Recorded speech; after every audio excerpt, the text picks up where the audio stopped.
Hello everyone, कैसे हैं आप सभी स्टूडेंट। तो आज की इस वीडियो में मैं आपसे बच्चों को semester 4 major paper 8 political science का आपसे बच्चों को पेपर में 15 नंबर और 5 नंबर का जो सवाल पूछा जाता है वो दोनों ही कंप्लीट हो जाएगा इस वीडियो के थ्रू। तो जिससे आपसे बच्चों का 70 नंबर पेपर कंफर्म हो जाएगा। तो शेयर करिएगा इस वीडियो को अपने सभी दोस्तों के साथ। चैनल पर अगर आप न्यू आए तो चैनल सब्सक्राइब करिएगा, साथ में बेल आइकन पर क्लिक करिएगा ताकि इसी प्रकार जब भी हमारा न्यू वीडियो आएगा सबसे पहले आपको अपडेट मिल जाएगा। बाकी डिस्क्रिप्शन बॉक्स में आपको टेलीग्राम, फेसबुक, ट्विटर, इंस्टा सभी चीज़ लिंक अवेलेबल है, जहाँ भी आप हमें फॉलो करना चाहिए कर सकते हैं। सबसे पहले मैं आपसे ही बच्चों को आपका जो सिलेबस है वो बता देता हूँ, क्योंकि आपसे ही बच्चों क्या करते हैं इंटरनेट पर देखिए जो भी चीज़ें देखते हैं आपको लगता है सही है, लेकिन नहीं, आप सिलेबस के अकॉर्डिंग नहीं पढ़ रहे तो भैया बहुत गलती कर रहे हैं आप लोग। ठीक है, देखिए आपके सिलेबस में पहला यूनिट 1 में आपको प्लेटो के बारे में पढ़ना है। तो प्लेटो के हिसाब से आइडियल स्टेट क्या था, फिलोसोफर किंग क्या है, थ्योरी ऑफ जस्टिस क्या है, system of education, critic of democracy पढ़ना है। यूनिट 2 में आपको एरिस्टोटल के हिसाब से पढ़ना है,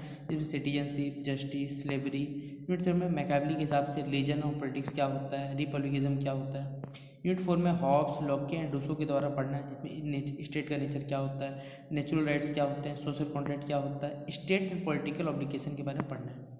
फिर यूनिट 5 में बेंथम और जेएस मिल के हिसाब से यूटिलिज्म के बारे में पढ़ना है, लिबर्टी रिप्रेजेंटेटिव गवर्नमेंट के बारे में पढ़ना है। यूनिट 6 में कार्ल मार्क्स, लेनिन और माओ के बारे में पढ़ना है, जिनमें थ्योरी ऑफ एलियनेशन के बारे में, डेलिकेट मेटलिज्म के बारे में और हिस्टोरिकल मेटलिज्म के बारे में पढ़ना है। साथ ही साथ स्टेट एंड रेवोल्यूशन पढ़ना है, पोस्ट मार्क्सिज्म के बारे में पढ़ना है, जिसमें लेनिज्म हो गया, माओज्म हो गया और एंटोनियो ग्राम्सी के बारे में आपको पढ़ना पड़ेगा। ठीक है, तो ये सारा का सारा टोटल 6 यूनिट से आपसे बच्चों जो भी सवाल पेपर में 15 नंबर 5 नंबर का बनता है, चलिए वो मैं अब आपको एक एक करके डिस्कस करता हूँ यहाँ पर। ठीक है, तो पहला सवाल है यूनिट 1 में प्लेटो के बारे में पूछा हुआ है, तो 15 मार्क्स का सवाल है। यहाँ पर ये सारे सवाल आपको हिंदी में मिलेंगे। अगर आपको ये सवाल इंग्लिश में है तो आप गूगल ट्रांसलेटर का यूज करके इस सवालों को इंग्लिश में कन्वर्ट करना चाहिए कर सकते हैं। ठीक है, तो यूनिट 1 में प्लेटो के आदर्श राज्य यानी आइडियल स्टेट की जो प्रमुख विशेषताएं हैं और उसकी आलोचनात्मक आपको उसकी आलोचनाएं यहाँ पर साथ साथ स्पष्ट करने बोला गया कि प्लेटो के हिसाब से जो आदर्श राज्य है उसकी विशेषताएं क्या है,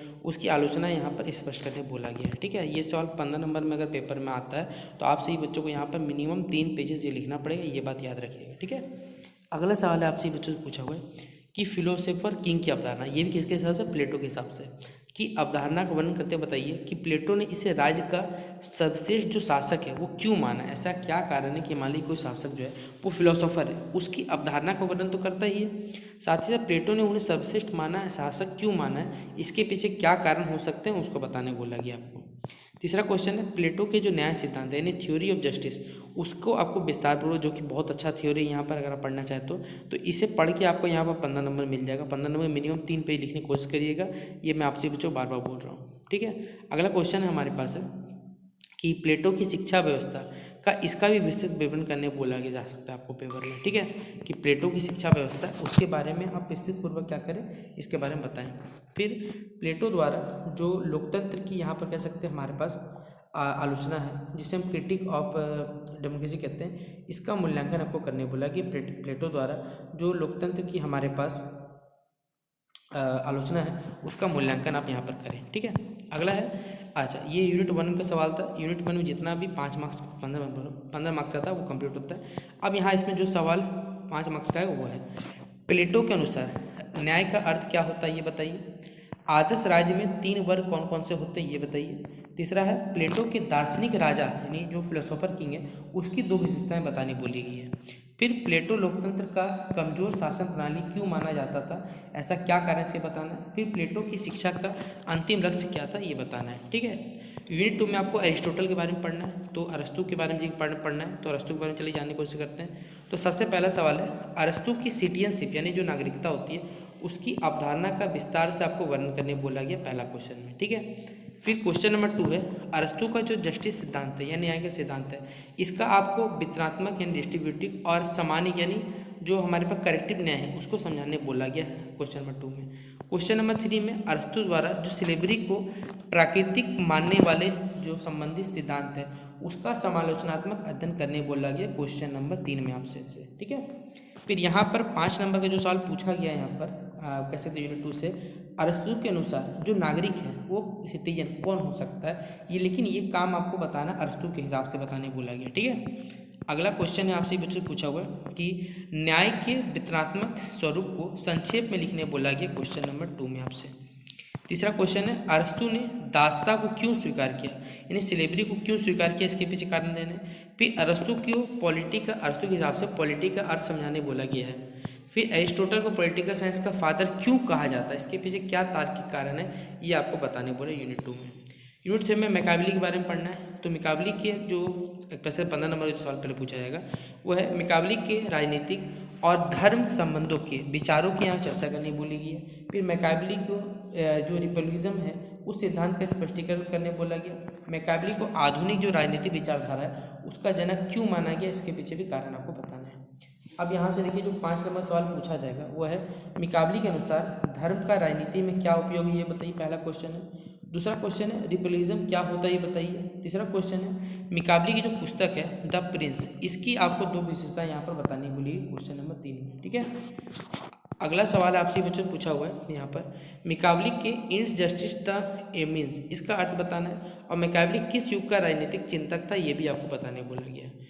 यूनिट 4 में हॉब्स, लोके एंड रूसो के बारे में आपको पढ़ना है बेसिकली। तो इसमें 3 विचार जिनमें हॉब्स, रूसो के state of nature and social contract का एक तुलनांकन बेसिकली तुलनात्मक अध्ययन यहाँ बताने बोला गया। फिर होब्स के प्राकृतिक अधिकार एवं जो कह सकते हैं सर्वसत्तावाद जिसे एब्सोल्यूटिज्म कहते हैं उसका मूल्यांकन करने बोला गया। फिर लोके के जो पॉलिटिकल ऑब्लिगेशन है सिद्धांत को विस्तार से लिखने बोला गया। फिर रूसो के सामान्य इच्छा जनरल विल सिद्धांत का आपको अध्ययन करने बोला गया।